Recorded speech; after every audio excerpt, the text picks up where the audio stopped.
1998 मेरे कजन की job America में लग गई और ये वो कजन था जो कभी गली के नुक्कड़ तक भी नहीं गया था। अगले दिन मेरे घर आया, मेरी जॉब लग गई अमेरिका में। मैं काफी खुश हूँ, थोड़ा सा जलन हुई बट हाँ खुश हुआ। भाई 2 दिन में ना मुंबई से अमेरिका की फ्लाइट है, साथ चल ले। मैंने कहा ठीक है, इसी बहाने मैं भी मुंबई तक आऊंगा। अगले 2 दिन में हम निकल गए बाय रोड, जम्मू, जम्मू से ट्रेन दिल्ली, दिल्ली से ट्रेन मुंबई। 2 दिन में उसका काम नहीं हुआ, 1-2 हफ्ते लगे और 1-2 हफ्ते बाद वो चला गया अमेरिका और मुझे आना था वापस घर कश्मीर। मैं होटल से निकला, रेलवे स्टेशन गया, काउंटर पे गया और कहा भैया एक टिकट दे देना। कहाँ की? दिल्ली की। भैया ट्रेन तो फुल है, अभी तो टिकट नहीं हो पाएगी, तत्काल में दे दो। भैया नहीं हो पाएगी, सारा फुल है। मैं थोड़ा दुखी हुआ, घर जाना जरूरी था, जॉब थी, घर था। आधा घंटा हो गया और कुछ भी नहीं हुआ। मैं नहीं सोच पा रहा था कि मुझे आगे क्या करना चाहिए। तभी एक आदमी मेरे पास आता है, दिल्ली जाना है, दिल्ली जाना है, दिल्ली जाना है, टिकट टिकट। मैंने कहा हाँ टिकट चाहिए। कहा 1200 रुपये लगेंगे। मैंने कहा 500 रुपए की टिकट 1200 रुपये में? हाँ भैया ब्लैक में लेनी है तो महंगी तो पड़ेगी। मैंने कहा 800 रुपये दूंगा। बहुत जोर जबरदस्ती के बाद 900 रुपये पे मान गया। मैंने टिकट देखी, टिकट पे नाम था संजय। मैंने कहा ये क्या भैया, ये संजय कौन है? कहा ब्लैक में है, कोई पूछे नाम संजय बता देना। मैंने कहा ठीक है, होता होगा ऐसा भी। मैं ट्रेन में चढ़ा, मैंने अपना सामान अपनी सीट के नीचे रखा और माला जपने लगा, संजय संजय संजय। काफी डरा हुआ था कि कोई नाम पूछे तो मैं अपना नाम ना बता दूं और फिर वो मेरी टिकट पे दूसरा नाम देखे। आधा 1 घंटे बाद कुछ आवाज हुई, टिकट टिकट टिकट। टीसी आ रहा था। मैंने टिकट निकाल के दे दी। उसने टिकट देखी और सिर्फ मुझसे पूछा नाम क्या है। मैंने कहा संजय। उसने मुझे टिकट वापस थमा दी और चला गया। कुछ देर बाद रात हो गई, मैं जाके अपनी बर्थ पे सो गया। रात के कुछ 1:30-2 बज रहे होंगे और किसी ने मुझे जगाया, ए उठो, क्या कर रहे हो? मैंने कहा साहब सो रहा हूं। रेलवे पुलिस आई थी। नीचे उतरो, नीचे उतरो, चलो चलो नीचे उतरो। मैं नीचे उतरा। मैंने कहा क्या हुआ साहब? टिकट कहाँ है? मैंने टिकट निकाल के दे दी। टिकट देखी, मुझे देखा, कहा नाम क्या है? मैंने कहा संजय। फिर टिकट देखी, अरे अपना नाम बताओ, हमें सब पता है। मैंने कहा मेरा नाम संजय ही है। नहीं नहीं नहीं नहीं नहीं, हमें सब पता है तुमने क्या किया। चलो चलो नाम बताओ। मैं थोड़ा डर गया और मैंने अपना असली नाम बता दिया। ये नकली टिकट कहां से ली? मैंने कहा साहब मुंबई स्टेशन पे एक आदमी ने दे दी, अगले स्टेशन पे नीचे उतर जाना, नहीं तो तुम्हारी खैर नहीं, जेल जाना है। मैं डर गया, मैंने कुछ नहीं कहा। अगला स्टेशन आया और मुझे नीचे उतार दिया। मैं काफी मिन्नतें करने लगा, साहब मेरी माँ बीमार है, मुझे जाना पड़ेगा, मुझे जाना पड़ेगा, मजबूरी थी। जेल जाना तुम्हें? कहो जेल भेज देते। 22 साल के हो, छोटे हो, इसलिए छोड़ रहे हैं, चलो जाओ। मैं आसपास देखने लगा और काफी अंधेरा था, रात के 2-2:30 बज रहे थे। आसपास कोई बोर्ड नहीं दिखा, मुझे पता नहीं थी मैं कहाँ पे हूँ, स्टेशन का नाम नहीं दिख रहा था कहीं पे। मैं काफी डर गया। जो टीसी मेरे पास पहले आया था मैं उसे ढूंढने लगा, आगे पीछे ट्रेन में, मुझे कहीं दिखा नहीं। थोड़ी देर बाद मिला और मैंने उससे कहा साहब ऐसे ऐसे बात होगी, मेरा जाना काफी जरूरी है, मेरी माँ बीमार है, 400 रुपये लगेंगे। मैंने कहा ठीक है। मैं काफी डरा हुआ था। मैंने 400 रुपये निकाल के अपनी जेब से निकाल के उसे दे दिए। उसने मेरी टिकट ली, नाम चेंज कर दिया और कहा जाओ अपनी सीट पे जाके बैठो, किसी से बात मत करना। खुशी खुशी जाके अपनी सीट पे बैठ गया। अगली सुबह हम दिल्ली स्टेशन पहुंचे। मैंने सबसे पहले जाके अपना हाथ मुंह धोया। उसके बाद जाके रेलवे के काउंटर पे जाके कहा, भैया एक कंफर्म टिकट देना। वो काउंटर वाले भैया मुझे देखने लगे। कहा, भैया कंफर्म टिकट तो नहीं है। आपको पता है वो एक जनरल डब्बा होता था, अभी भी होता है, तो एक जनरल बोगी होती थी जिसमें सब लोग चढ़ते थे।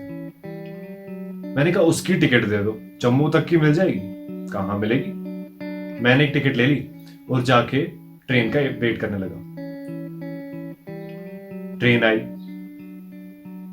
अंदर से ट्रेन की बोगी से कोई भी नहीं निकला था और यहां से लोग चढ़ने की कोशिश करने लग गए। मैं कभी ऐसी बोगी में चढ़ा भी नहीं था, तो मैं काफी मेहनत करके अंदर घुसा। कुछ लोग तो एक दूसरे के ऊपर से चढ़ गए। मुझे लगता है उस बोगी में शायद 300 या 300 लोग पहुंचते। 600 लोग थे उस बोगी में। मैं जाके बैठ गया अपने बैग पे और अपने आप को पकड़ के रखने लगा, क्योंकि मैंने सुना हुआ था कि यहाँ चोरियां काफी होती हैं। ट्रेन अभी चली नहीं थी। मैं अपने बैग पे बैठा हुआ था, अपने आप को पकड़ा हुआ था, और थोड़ी देर बाद एक आवाज सुनाई देती है, ठंडा कोल्ड ड्रिंक, ठंडा कोल्ड ड्रिंक। एक आदमी ट्रेन के अंदर चल रहा था, जहां पे सांस लेने की जगह नहीं थी, वो वहां चल रहा था और ऐसे चल रहा था जैसे वहां कोई है ही नहीं। मैंने कहा, भैया एक कोल्ड ड्रिंक पिला दो। उसने मुझे कोल्ड ड्रिंक दी और आगे चला गया। क्या होता था, वो नीचे उतर के बाहर से पैसे ले लेते थे सबसे और शीशे की बोतल भी वापस ले लेते थे। मैंने कोल्ड ड्रिंक पी, थोड़ी जान में जान आई और मैंने अपने पिछले जेब में हाथ डाला पर्स निकालने के लिए। पर्स नहीं था। मैं घबरा गया। मैंने दूसरे जेब में डाला, दूसरे जेब में भी पर्स नहीं था। सब जेब चेक करने लगा, किसी जेब में पर्स नहीं था। मैं रोने लगा, ट्रेन में रोने लगा। वो भैया बाहर से आया, कहा, भैया पैसे। मैंने उन्हें कहा कि भैया मेरा पर्स चोरी हो गया। कहा, भैया पर्स कहाँ रखा था। कहा, पिछले जेब में रखा था भैया। अरे भैया ये जनरल बोगी है, पिछले जेब में पर्स नहीं रखते। क्या कहता मैं उस वक्त, क्या कहता। मैं काफी डर गया। मेरी शर्ट की जेब में 20 रुपए थे। मैंने निकाल के दे दिए। पर गरीब का दिल गरीब नहीं होता। उसने कहा, भैया आप रख लो, आगे काम आएंगे। मैंने कहा, भैया 20 रुपए अब क्या काम आएंगे, आप रख लो, उधारी नहीं चाहिए। उन्होंने ले लिया, काफी मना करने के बाद, लेकिन ले ली। अपनी बोतल ली।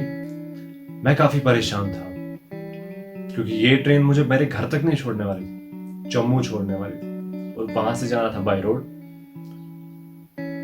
मैं काफी रोया। आसपास के लोग पूछने लगे। मैंने उन्हें बताया कि ऐसे ऐसे हो गया। सबने मेरा दुखड़ा तो सुना, लेकिन किसी ने मदद नहीं की। मैं जम्मू पहुंचा। जेब में 8 रुपए थे।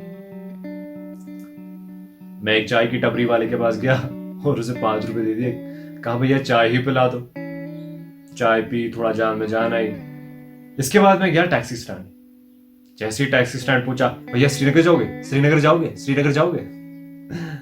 मैंने कहा, हाँ भैया श्रीनगर तो जाना है। तो मेरे बैग की खींचातानी शुरू हो गई कि मैं किसकी गाड़ी में जाऊंगा। एक ड्राइवर ने मेरा बैग खींचा और मुझे अपनी गाड़ी तक ले गया और कहा, भैया बैठो। मैंने कहा, भैया बैठ तो जाऊंगा, लेकिन पैसे नहीं है। बोला, बिना पैसे के तो नहीं जाऊंगा। मैंने कहा, भैया घर छोड़ दो, वहां दे दूंगा आपके पूरे पैसे, चाहे तो 100 रुपए और ले लेना। कहा, नहीं भैया ऐसा तो नहीं होता, वहां जाके तुम लोग भाग जाते हो। मैंने कहा, भैया मैं ऐसा आदमी नहीं हूं, पूरे पैसे दे दूंगा, मैं वादा करता हूं। वो नहीं माना। शायद उसे पहले भी किसी ने धोखा दिया था और अब वो मुझ पर भरोसा नहीं कर रहा था। मैं काफी उदास हो गया। मैं साइड पे जाके बैठ गया। एक एक करके सारी टैक्सीज जाने लगी और तभी मेरे दिमाग में एक ख्याल आया। जो लास्ट वाली टैक्सी खड़ी थी, मैंने उससे पूछा, भैया श्रीनगर चलोगे। मैंने कहा, हाँ भैया चलेंगे। मैं जाके बैठ गया। मैंने उसे नहीं बताया कि मेरे पास पैसे नहीं है। हम लोग 1-2 घंटे के सफर के बाद उसने सबसे पैसे लेना शुरू कर दिया। लाओ भैया पैसे दो, पेट्रोल भरना है। मैंने कहा मैं आगे चल के देता हूं ना, चलो चलो चलो तुम। वो चलता रहा। मैं पीछे वाली सीट पे खिड़की के साइड बैठा हुआ था। लेफ्ट साइड में कोई आदमी बैठा था, बीच में दूसरा एक आदमी बैठा था जो सिगरेट पे सिगरेट पिए जा रहा था। मैं सिगरेट नहीं पीता था और मुझे काफी एलर्जी थी। मैं अपने मन में सोच रहा था, यार ये क्या आदमी है, कोई फर्क ही नहीं पड़ता इसको। 4 लोग बैठे हैं गाड़ी में, सिगरेट बाहर जाके बाद में पी ले। घुंघराले बाल, बिना शेव किए हुए, फटे हुए कपड़े। मैं काफी डिस्गस्ट होने लगा, लेकिन मैं कुछ कहा नहीं क्योंकि मेरे पास पैसे नहीं थे। कहीं ड्राइवर मुझसे ये ना कह दे कि भैया तेरे पर तूने तो पैसे भी नहीं दिए और दादागिरी करता है। गाड़ी आगे बढ़ती रही और ये जो मेरे साइड में आदमी बैठा हुआ था, जिसका मुझे अभी तक नाम भी नहीं पता, ये ड्राइवर को कहने लगा, ओ भैया गाना चला दो। जम्मू का रोड काफी लंबा है, आप काफी बोर होने लगते हो, और लोग तब तक गाड़ी में नहीं बैठते थे जब तक वो ये ना चेक कर ले कि गाड़ी में स्टेरियो है कि नहीं। ड्राइवर ने गाना लगाया, 1 2 3 4 5। मैं काफी उदास था। ये इतना खुशी भरा गाना भी मुझे खुश नहीं कर रहा। कुछ देर बाद हम कुद पहुंचे। कुद जम्मू हाईवे पे एक जगह है जहाँ पे काफी सारी मिठाइयों की दुकान है और सब उतर के अपनी फैमिली के लिए मिठाइयां लेने जाते हैं। ड्राइवर वहां रुका, सब लोग उतर जाओ, जिसको चाय पीनी हो चाय पी लो, जिसको मिठाई लेनी हो मिठाई ले लो, इसके बाद नहीं रुकेंगे। सब लोग उतरे, मैं नहीं उतरा। पैसे ही नहीं थे, जेब में एक फूटी कौड़ी नहीं थी। मैं गाड़ी में बैठा रहा। कुछ देर बाद जो ये सिगरेट वाला आदमी है ये आया। ओह मिठाई नहीं लोगे? मैंने कहा मुझे नहीं चाहिए। अरे घर पे क्या कहेंगे, ले लो। मैंने कहा भैया मैं नहीं ले सकता। क्यों, पैसे नहीं है? मैंने कहा नहीं, पैसे तो नहीं। न जाने क्यों मैंने उसे अपनी सारी दास्तान बता दी, कैसे मेरा वॉलेट चोरी हुआ, कैसे मेरे पास पैसे नहीं। जब मैंने सारी कहानी बता दी तो मैं डरने लगा कि अब ये जाके ड्राइवर को ना कह दे। उसने कुछ नहीं कहा और चला गया। 2 मिनट बाद आया चाय का कप लेके। चाय पियो, मूड ठीक हो जाएगा। मैंने कहा नहीं, मुझे चाय नहीं चाहिए। अरे पी लो, भूखे होगे। बिस्किट लाऊं? मैंने कहा नहीं, चाय ठीक। हम दोनों ने साथ चाय पी और वो फिर चला गया। 5 मिनट बाद वो वापस आया, हाथ में 4 बैग लेके छोटे छोटे, और उसने 2 बैग मेरे हाथ में थमा दी। मैंने कहा ये क्या है? कहाँ मिठाई है, घर पे देना, वरना कहेंगे बेटा बाहर से आया है और मिठाई तक नहीं ले आया। मैं काफी शर्मिंदा हूँ। मैंने कहा नहीं नहीं, ये मैं कैसे ले सकता हूँ, ऐसा थोड़ी होता है, मैं नहीं ले सकता। अरे रखो रखो बैग में, बाद में देखेंगे। काफी जोर जबरदस्ती के बाद उसने वो 2 बैग मेरे बैग में रख लिए। मैं काफी शर्मिंदा हुआ।